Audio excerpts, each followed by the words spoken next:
अगर आपकी डिलीवरी का टाइम करीब है, आपकी प्रेगनेंसी को 8वां या 9वां महीना लग चुका है, तो ये वीडियो आपके लिए है, क्योंकि इस वीडियो में मैं आपके साथ शेयर करूंगी, बात करूंगी कि क्या कैस्टर ऑयल पीना, जो यूजुअली नॉर्मल डिलीवरी के लिए बड़ी बुज़ुर्ग ये रिकमेंड करती हैं फैमिली की कि कैस्टर ऑयल पीकर आप हॉस्पिटल जाएं ताकि आपकी डिलीवरी आराम से हो सके।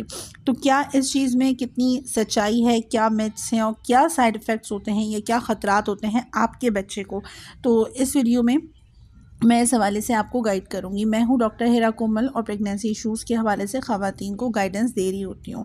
यूजुअली क्या होता है कि जब हमल का आखिरी ट्राइमेस्टर चलता है, जो तीसरा या थर्ड ट्राइमेस्टर कहलाता है, जो 7वां 8वां या 9वां महीना कहलाता है, तो बहुत सारी लड़कियों को बहुत सारे लोग मशवरे दे रहे होते हैं कि नॉर्मल डिलीवरी के लिए ये करना, वो करना, ऐसे खाना, ये करना। तो आपको सबसे पहले तो ये ध्यान रखना है कि हर एक के मशवरे पर अमल ना करें।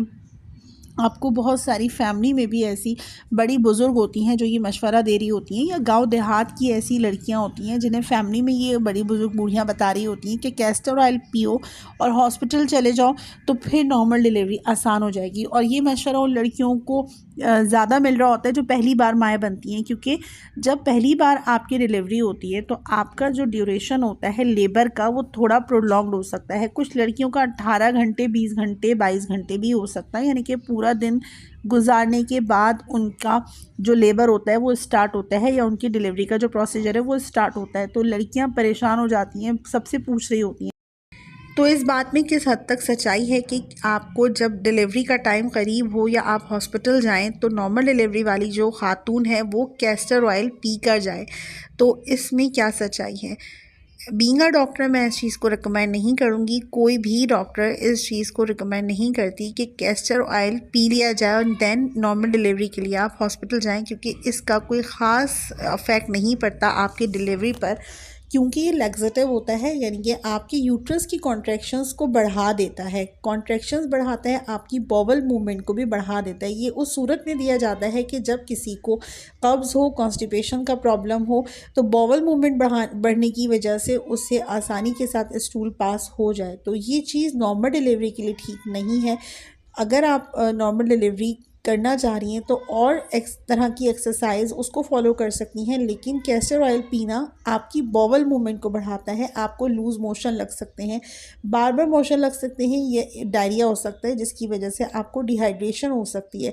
अब यहाँ तक तो माँ की बात हो गई, लेकिन अब बच्चे की बात करते हैं कि जब माँ का बॉवल मूवमेंट बढ़ रहा है, यानी कि माँ की आंतों की जो हरकत है वो बढ़ रही है, तो बच्चे की जो आंतें हैं उसमें भी तो ये चीज़ जाएगी। माँ जो खा रही है, जो पी रही है, वो बच्चे को पहुंच रहा है। तो अगर माँ ने कैस्टर ऑयल पिया है तो माँ को तो लूज़ मोशन या डायरिया लग सकता है, लेकिन ये अल्टीमेटली जाकर बच्चे की आंतों पे भी असर करेगा और उसको भी लूज़ मोशन या डायरिया लग सकता है।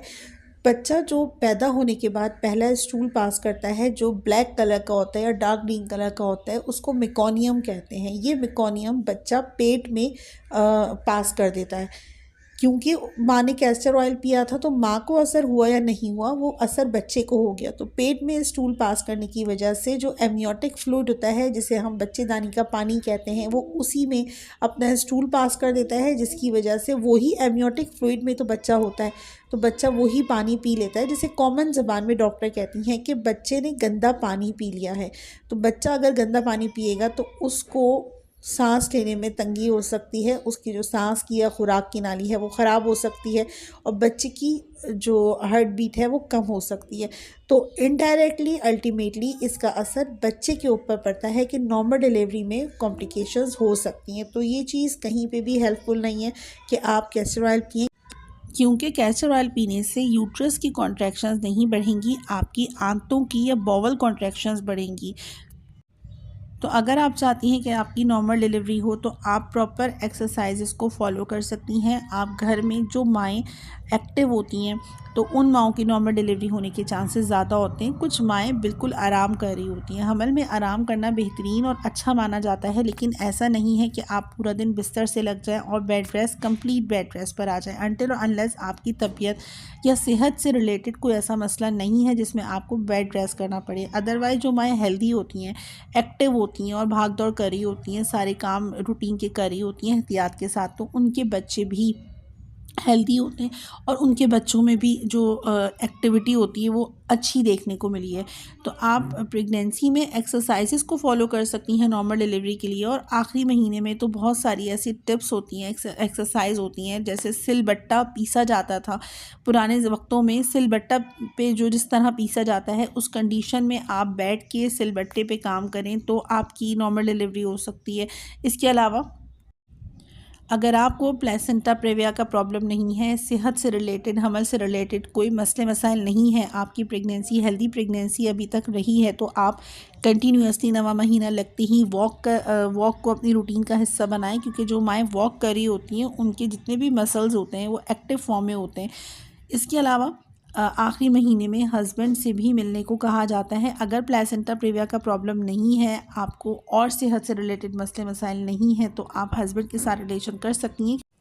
क्योंकि शौहर के सेमेन में मौजूद जो हार्मोन होते हैं वो वजाइना की डायलेट होने में हेल्प करते हैं, जिसे प्रोस्टाग्लैंडिन्स कहते हैं। प्रोस्टाग्लैंडिन नाम के जो हार्मोन्स होते हैं वो माँ की वजाइना को डायलेट करने में हेल्प करते हैं, जिसकी वजह से नॉर्मल डिलीवरी में आसानी पैदा होती है। एक फल होता है जिसे अनानास या पाइनएप्पल कहते हैं, वो भी खाया जाता है क्योंकि अनानास यूट्रस की कॉन्ट्रैक्शंस को बढ़ाने में हेल्पफुल होता है। तो हर वो चीज़ जो यूट्रस की कॉन्ट्रैक्शंस को बढ़ाए वो अनानास हमल के शुरुआती वक्त में मना किया जाता है ताकि बच्चा ज़ाया ना हो जाए, मिसकैरेज या अबॉर्शन ना हो जाए। लेकिन यही अनानास या पाइनएप्पल जब आपकी डिलीवरी का टाइम करीब आता है उस टाइम पर खाने को रिकमेंड किया जाता है, ताकि यूट्रस की कॉन्ट्रैक्शंस बढ़ेंगी तो आपकी नॉर्मल डिलीवरी आसान होगी। कुछ साइंस और सिम्टम्स होते हैं जब आपको नॉर्मल डिलीवरी की सिम्टम्स पे नज़र रखनी होती है। अदरवाइज़ 8वां 9वां महीना लगने के बाद कुछ झूठे दर्द ज़ाबे होते हैं जिसे हम ब्रैक्सटन हिक्स कॉन्ट्रैक्शंस कहते हैं।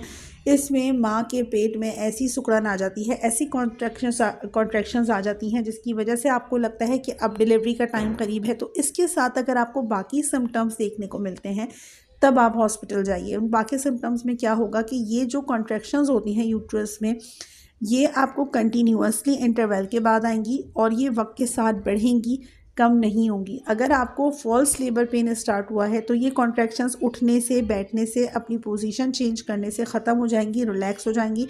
लेकिन ऐसा टाइम है कि अब आपको कॉन्ट्रैक्शंस कंटिन्यूअसली हो रही हैं, हर 1 घंटे में हो रही हैं और उसका दौरानिया कम हो रहा है।